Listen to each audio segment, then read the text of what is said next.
Hey guys, welcome to this episode of the Business Bites podcast. This is episode 72, and I am joined with Wes Schaefer, who is the sales whisperer. I absolutely love his business name and the content that he's going to be able to provide for you guys. Sales is one of the most fear-driven aspects of business, but guess what, guys? We're all in business. We're all here to make some money. You got to do that through sales. So I'm excited to bring you guys this episode, a good discussion with him of how to overcome fear in selling and also how to overcome objections that the individuals that you're trying to sell to may have that is becoming a barrier to successful business. So let's dig right in.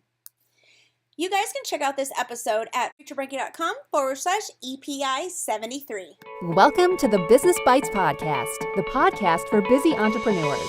Whether you're an online entrepreneur or seeking after brick and mortar success, this podcast brings you quick bites of content so you can learn and grow anywhere you are. Now here's your host, Rachel Brenke. All right, Wes, so I'm so excited. Why don't you tell us a little bit about your background and kind of your path to entrepreneurship? And I definitely want to hear a little bit more about being a father of 7 as a mom of 5. I know it's crazy. So share that with us. We'd love to hear it. Well, I took this inaugural sales and marketing class at the Air Force Academy. So it just set me up to be an entrepreneur, except that didn't exist. No, I was in the Air Force. It had nothing to do with sales and marketing. I want to be paid according to my worth, though. So after my 5-year commitment, 1997, I had a wife, we had a young baby, had another one on the way, and I jumped out into commission sales. And, it was a little bit sink or swim. Sometimes I thought I would for surely sink, but, that back against the wall sales and marketing can sometimes be quite motivational. I ended up in retail sales. I ended up getting recruited into technology right as the dot-com bubble was bursting. Survived a decade. Oh my gosh. Yeah. Survived a decade of ups and downs in that. But I kept learning, kept applying myself. And but your background is meteorology. So how did you make the jump? I mean, you talk about through the different progression of different positions, but how did you go from meteorology into entrepreneur? I mean, that's a huge jump because you're not doing anything meteorology related anymore. I can't even say it. Say that 5 times real fast. I know, right? Hey, if I can look you in the eye and tell you it will not rain this afternoon, and then it rains, and then I come in tomorrow and look you in the eye and say it won't rain again and get you to believe me, that's the best sales job ever. I was groomed for sales. Right. It really had nothing to do with it, right? I mean, it was a little bit of a showmanship, I guess, but yeah, it had nothing to do with it insofar as the skills and the day-to-day, but, learning how to stick with it. Meteorology was actually very hard. It was all math and science, thermodynamics, 3 years of calculus, and good grief, differential equations. If I'd have known it was going to be that hard, I wouldn't have gotten into it. And how much of that do you apply now? None. Oh, yeah, zero. I mean, I forgot even like the FOIL method. We homeschool our kids, and I'm like, I don't know, Google it. What is this? Dad, it's only 6th grade math. Well, I'm not smarter than a 5th grader, so, I stopped at 5th grade. So cut me some slack. Ask the Google. No, I hear you. We did some homeschooling last year, and I quickly learned that I am great at teaching entrepreneurs that are adults that are ready to do this. I'm not great at teaching a preteen boy who doesn't care about math and science or anything not Fortnite related. Yeah, really. So I hear you. Well, all right, so that's an interesting shift. Meteorology into entrepreneurship. What was the biggest or best, because maybe your biggest may not have been your best, lesson that you learned about running business during your time in the military? Because I'm a military brat. My husband was military or Army for 11 and a half years, and my dad was Air Force for 24 years. Yeah. Very cool.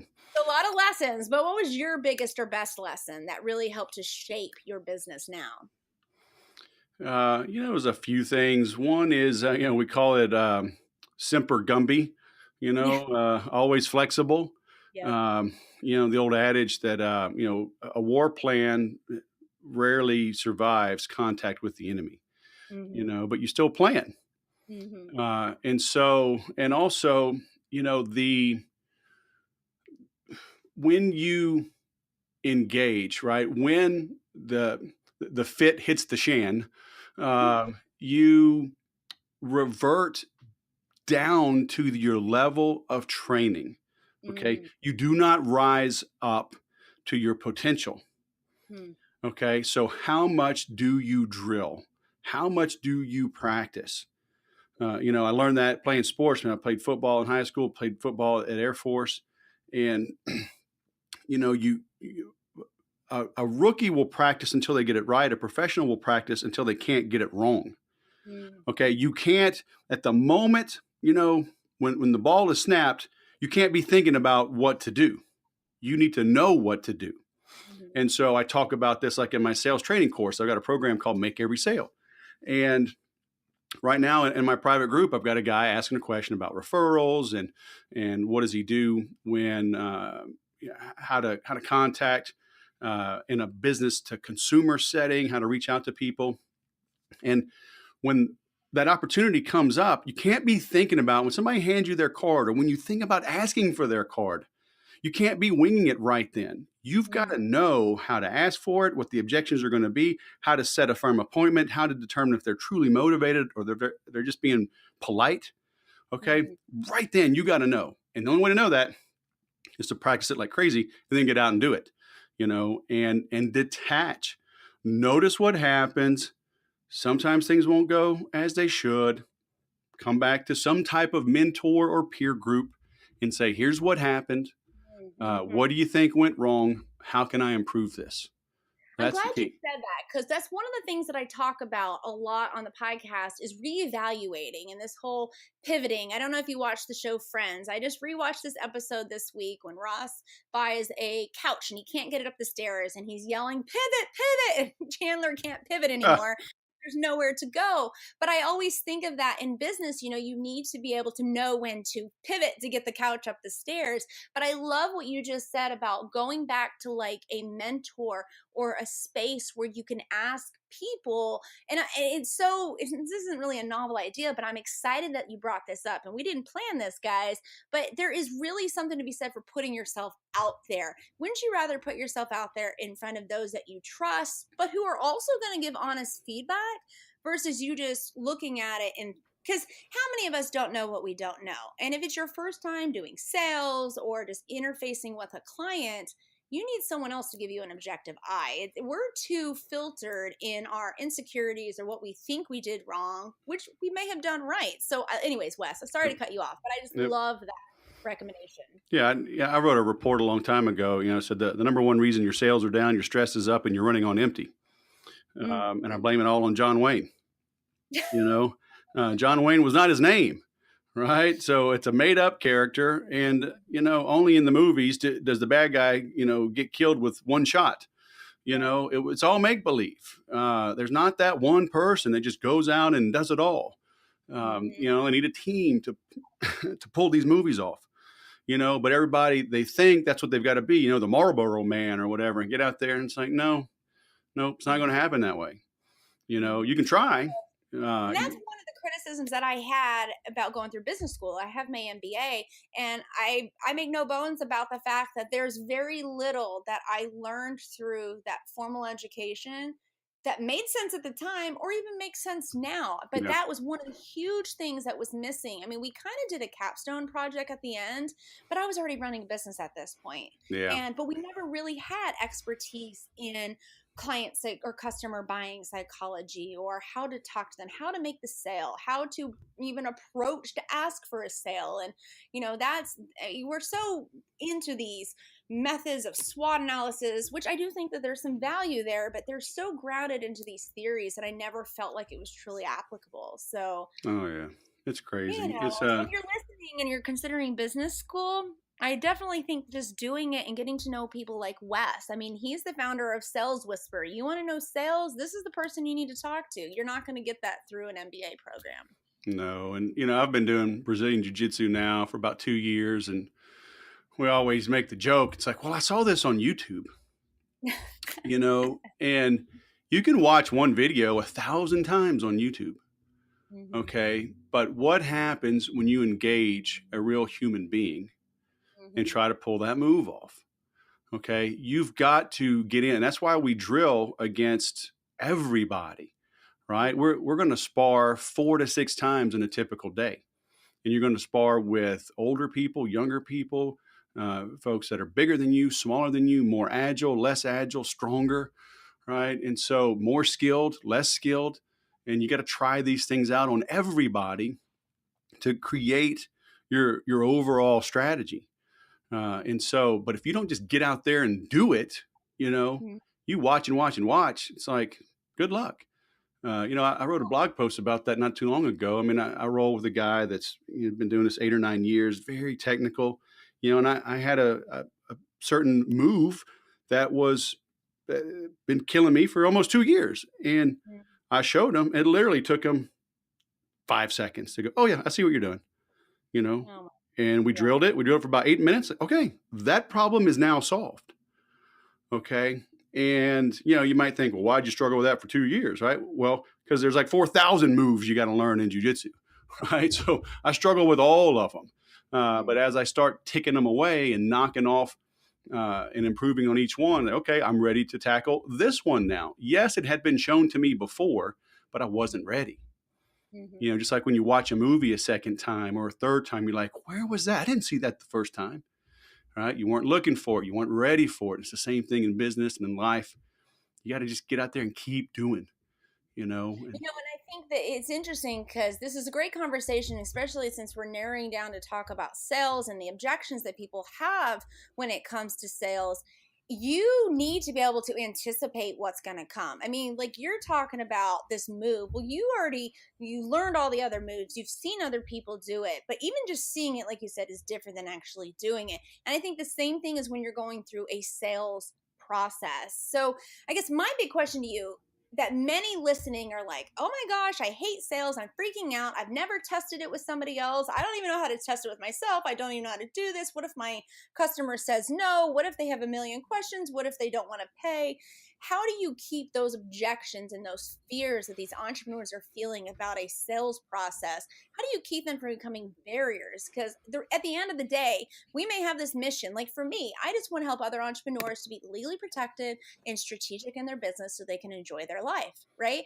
But at the end of the day, you still got to make a sale because you got to make money to live. So yeah. how do you keep, I guess let's speak to the fear thing and then we can move into the objections. The entrepreneurs that are listening and are feeling fear-ridden about quote unquote sales, Yeah. what would you say, to help them through that?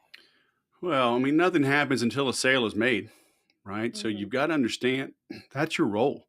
That's your job is to market your business and to prospect. So a good friend of mine used to always say, I'm looking for the guy looking for me. Okay. Mm-hmm. Great salespeople sort, sift, and separate. You're not closing. You're finding people that need what you have. And so then you're filling a need. Okay. But in the beginning, it might be a little rough. You're going to enter some situations that may not be totally comfortable with, familiar with. And all I can say is, the pain doesn't last forever. Okay, whatever frustration you might have. The interesting thing is when you lose a big sale or something significant like that happens, what in your brain, the adrenaline dump that you get actually sears that experience in your memory. Okay, Mm-hmm. it's the reason we always say repetition is the key to learning, but you know what? So is adrenaline, because Mm-hmm. the 911 attack. I mean, only happened one time, right? But we all know exactly where we were when we learned about it.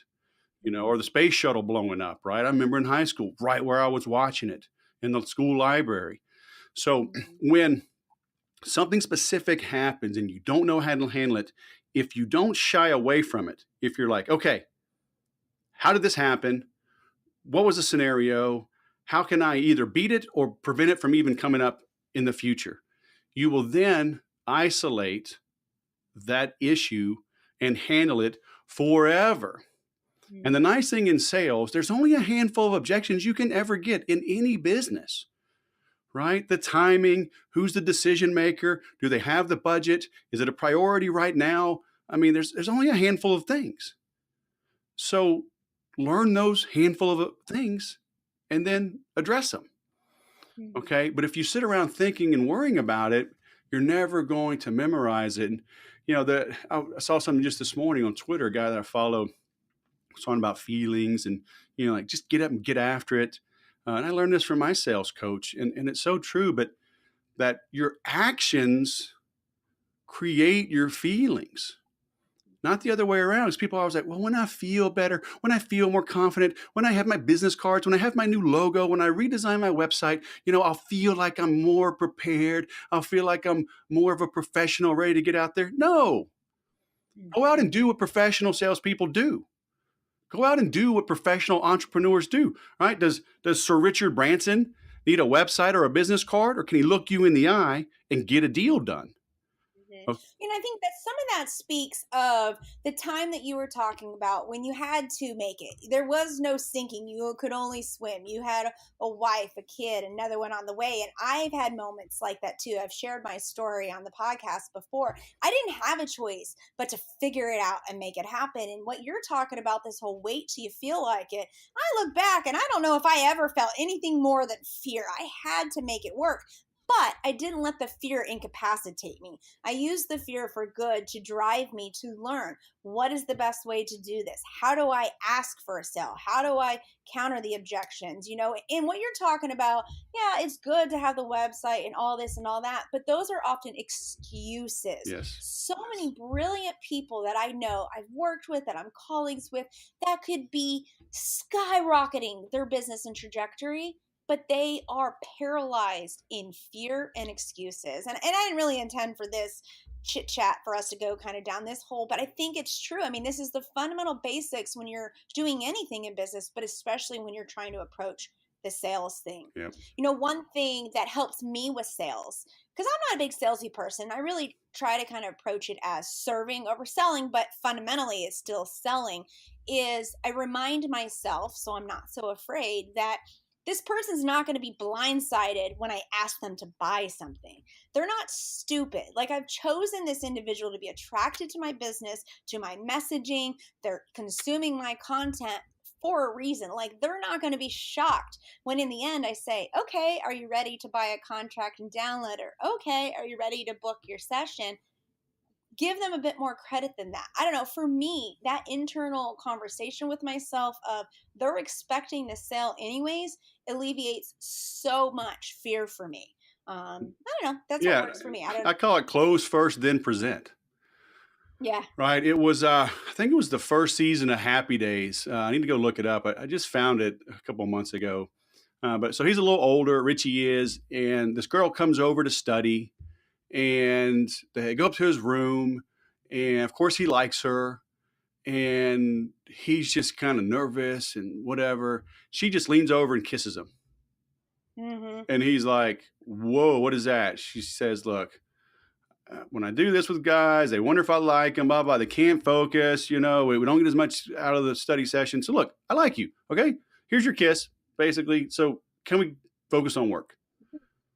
And he's like, yeah, so now he's super happy. Hey, she likes me. I got a kiss. Okay, cool. Now let's study.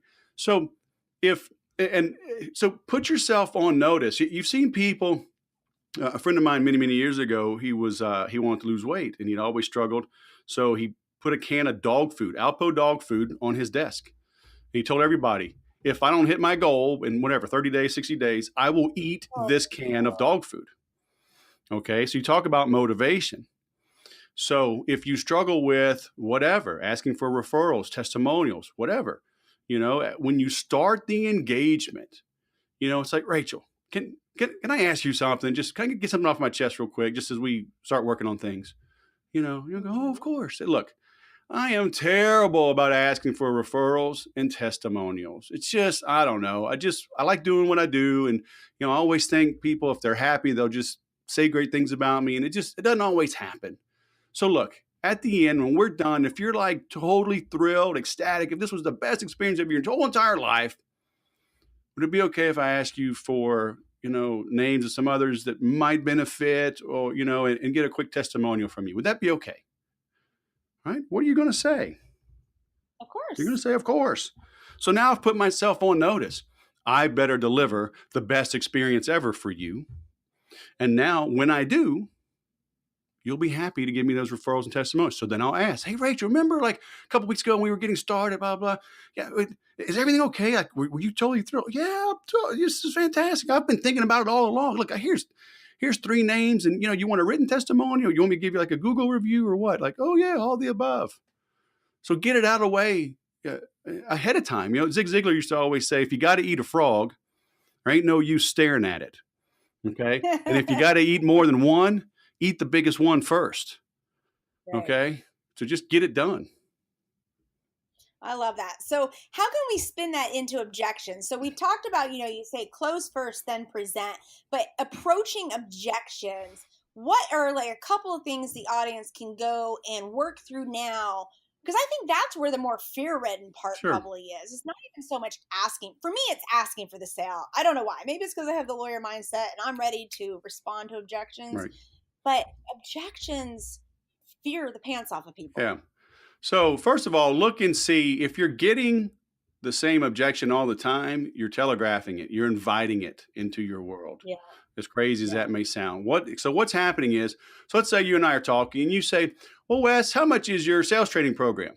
And I say, well, Rachel, my sales training program is normally $2,000. Mm-hmm. How would you reply? Can I get more information? Can I get more information? Or if I say, it's normally. Oh, normally. Oh, what is it now? Yeah. It's normally $2,000. Okay. Mm-hmm. And you go, oh, normally? Well, it is the end of the month. Can I get a better price than that? Okay. And then people go back to their manager. This is terrible. Our product is terrible. They go to their spouse. I'm just no good at this. I can't get what I'm worth. Everybody wants a discount. It's like, are you inviting it? Mm-hmm. Or the old high pitch at the end, hey, Wes, how much is your sales training? Well, Rachel, it's $2,000. Yeah, the question mark. Yeah. What did I just tell you? Right. So in the back of your brain, you're like, he doesn't seem so confident about this. Are you asking me, Wes, is it $2,000? Or are you telling me? Okay. So pay attention and see, are you getting the same objections all the time? If you are, you're inviting them into your life. Okay. Secondly, can you take that away? Can you have some type of, maybe you have a web form on your website and, and they opt in, hey, schedule a time to talk with me. Boom. They schedule a time and they take them to a quick video. Hey, thank you for your request. You got an email from me. Check your inbox. And it's going to have a link to my calendar. But look, here's the deal. I only work with left-handed albino jockeys that play the cello. And I have a 1-year minimum program. It's $2,000 a month. So if you are right-handed, if you do not play the cello, if you do not have $2,000 a month, at least, you probably shouldn't schedule time to talk with me. Okay. So put some caveats in there, some disqualifiers. Okay. And so now when somebody shows up for that meeting, guess what? They fit almost all your criteria. Now you're just having a meeting to see if there's a fit, if there's chemistry, to make sure they're not a jerk or a psycho. So that's why I say I like to take away objections rather than overcome them. Okay. And then, sometimes you're going to get some pushback, but look, then you gotta determine quickly, is it a brush off? Is it a stall, or is it a true objection? Like, hey, Rachel, I've got this, 2-day sales training class out here in the wine country here in Southern California. It's going to be, December 1st and 2nd. And you're like, oh man, we're going to be skiing with the family. It's, it's our anniversary. Okay. I can't overcome that. You coming to a sales training is not better than your skiing vacation with your husband. Okay. Or if it's like, well, I usually wash the cat on the 1st of the month, it's like, okay, what's going on? And I don't even have a cat. Exactly. So then you definitely. It's like, well, tomorrow I'm going to go buy a cat. And then on the 1st of the month, I'm going to wash that cat, and so then you got to realize what's going on there. Maybe they're just not polite enough to tell you no. Maybe money's tight. Okay. Yeah. So you got to be able to dig in a little bit, be inquisitive. You know, if you've ever seen the movie, you know, Glengarry Glen Ross, you have ABC, they always be closing.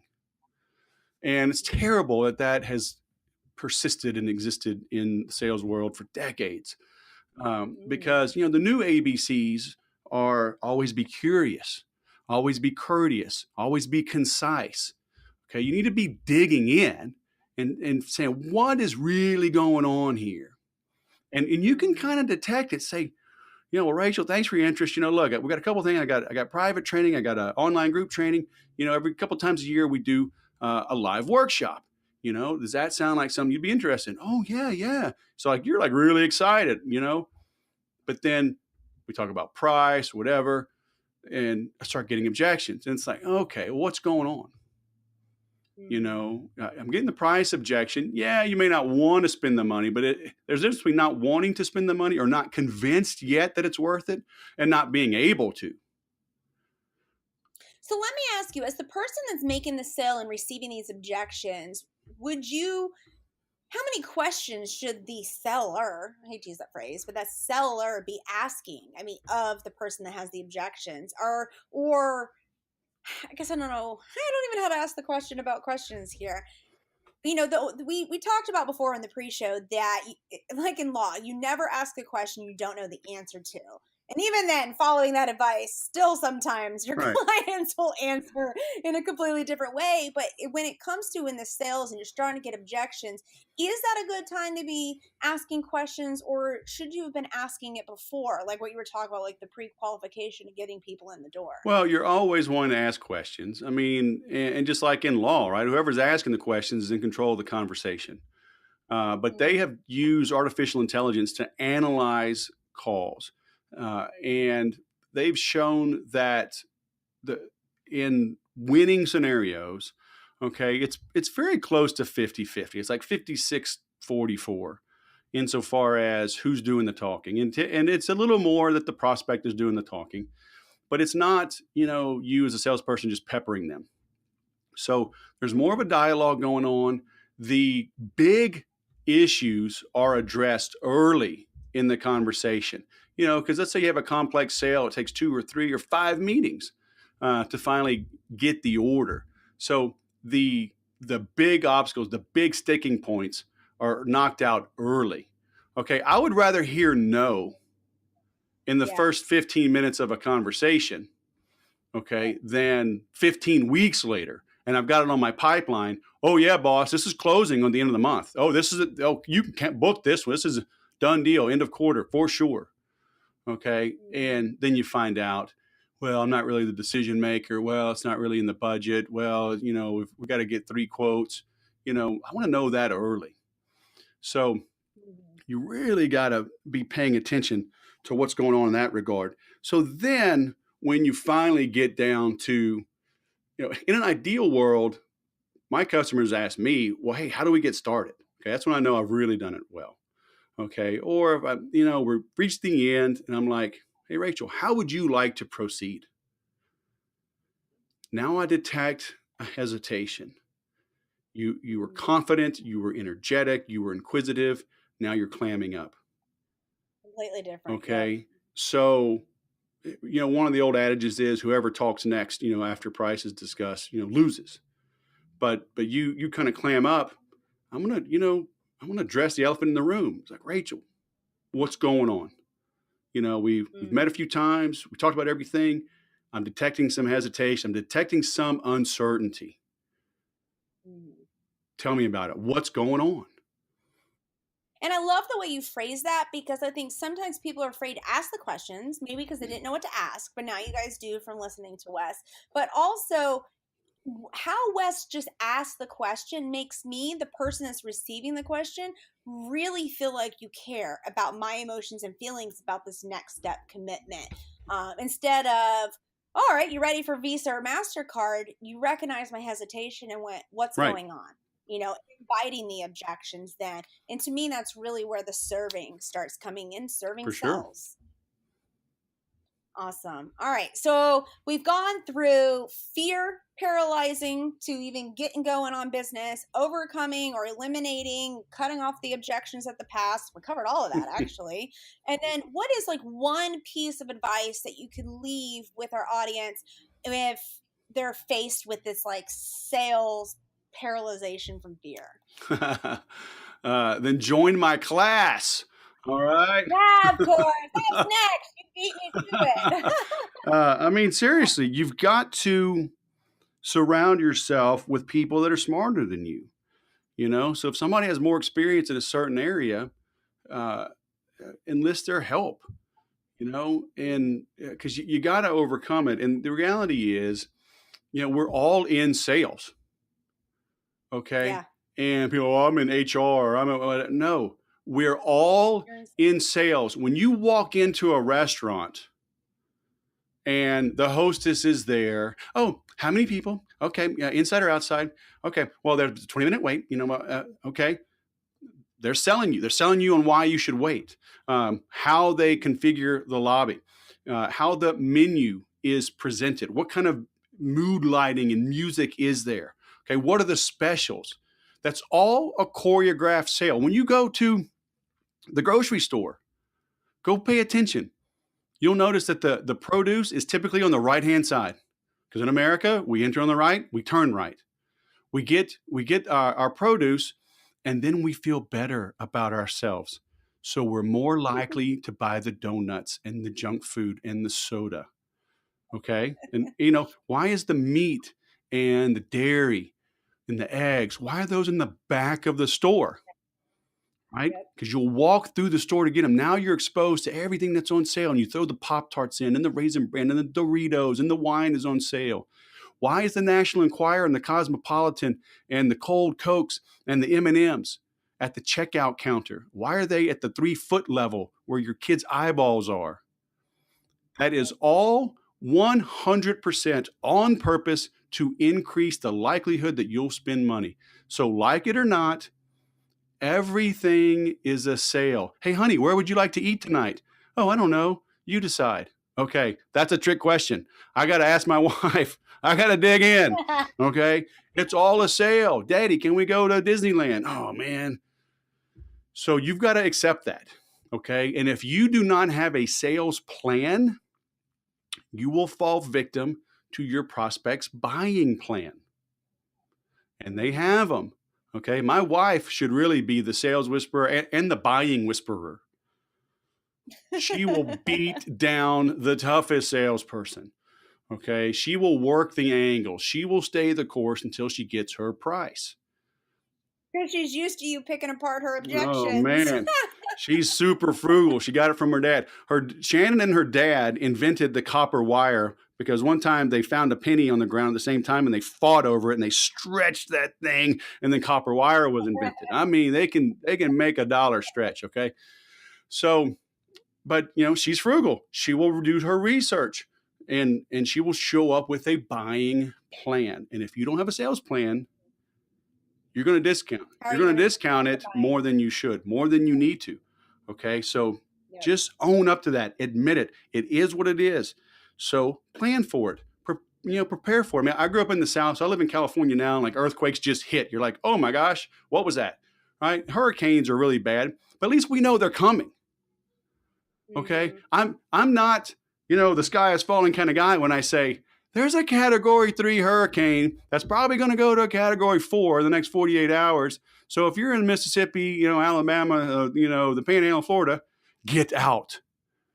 Okay? I'm not a negative Nancy. I'm just telling you the truth. Yeah, but there's a meteorologist in you coming out. Yeah, I'm just telling you the truth. There's a hard rain coming. Prepare. Yeah. Okay? So if you're in business, you're going to get people showing up to negotiate. So be ready. Mm-hmm. I love it.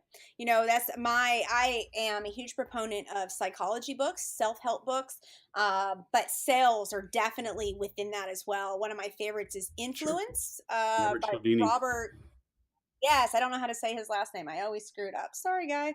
But his book's amazing. I have reread it multiple times. I find that it works well with sales. It works well for just marketing and just discussion and just customer service in general. So definitely big fan of that. I'll link that in the show notes for you guys. Wes, can you let us know where they can find you so that they can dig into all of your wonderful resources? Because now I'm extremely interested also in checking out your course. Well, my website is thesaleswhisperer.com. And under products, you can scroll down and see the Make Every Sale course, or just go to makeeverysale.com to see that program. But yeah, from there, all my social media links are there. Contact us comes to me. You can schedule time to talk. I'm going to ask you a few questions in that. But He's going to remove your objections too, so be ready. So be ready. Yeah, I'm pretty easy to find online. Awesome. All right, guys, this is going to be episode 72. So you're going to be able to grab all these direct links and contact directly to him at rachelbrenke.com/EPI72. And don't forget to jump into the Business Bites group. We're also going to be dropping this information into there as well. And I would love to have a good discussion about the next time you enter into a sales, or just to be able to get involved with others who can help to objectively critique and help you guys so you can make the best sales and remove the objections that are stopping you from business success. Thanks for joining Rachel on this episode of the Business Bites. For show notes, a list of recommended tools, or referenced episodes, you can find them at businessbitespodcast.com. Until next time.